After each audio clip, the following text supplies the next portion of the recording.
Hello friends, வாஷ்ரூமை திறந்தோன்னே இந்த கமோட்டில் இருக்கிற ஸ்டெயின்ஸை பார்த்தா நமக்கு பிடிக்காது. இந்த கரையை எடுக்கிறதுக்கு நம்ம நிறைய கிளீனர் வாங்கி யூஸ் பண்ணியிருப்போம். இது ஹாட் வாட்டர்னால தான் வந்திருக்கு. ஸோ இதுக்கு ஒரு டாய்லெட் கிளீனரை யூஸ் பண்ணி நான் ஃப்ளஷ் அவுட் பண்ணேன். இது எப்படி ஒர்க் அவுட் ஆச்சுங்கிறது தான் இந்த வீடியோவில் ஃப்ரெண்ட்ஸ் நம்ம பார்க்க போகிறோம். இதுக்கு நான் டாய்லெட் கிளீனர் ஆன்லைனில் தான் வாங்கினேன், அமேசானில். ஸோ இந்த பேக்கேஜில் பார்த்தீங்கன்னா செட் ஆஃப் 2 இந்தமாரி டப்பா கொடுத்துருக்காங்க. நீங்களும் இந்த டெமோவை நோட்டீஸ் பண்ணியிருப்பீங்க. நம்ம யூடியூப் சேனல் பார்க்குறச்சே இடையில வரும்.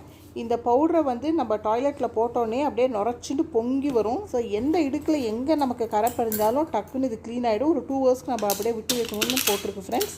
டெமோவில் பார்க்கறச்சு இந்த பவுடர் ரொம்ப எஃபெக்டிவாக தெரிஞ்சுது. ஸோ ஓப்பன் பண்ணுறதுக்கு கூட கொஞ்சம் கேர்ஃபுல்லாக தான் நான் ஓப்பன் பண்ணேன்.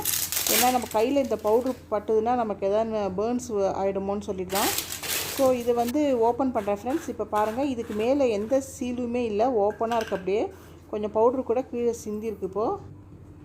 ஸோ இந்த பவுட்ரு கையில் பட்டோன்னே நமக்கு எரிச்சல்லாம் எதுவுமே இல்லை. இப்போ தேவையானதை அந்த மூடியிலே நான் போட்டுக்கிறேன், இல்லைனா ஸ்பூனை போட்டு கூட நம்ம எடுத்துக்கலாம். இந்த பவுடரில் வாசனையாக எந்த ஸ்மெல்லுமே வரல.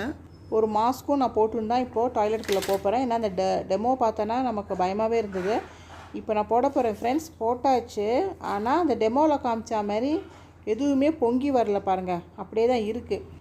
டெமோவில் பார்க்குறச்சே அந்த பவுட்ரை போட்ட உடனே அப்படியே ஃபோம் வந்தது, அப்படியே நுரைச்சி பொங்கி மேலே வந்தது.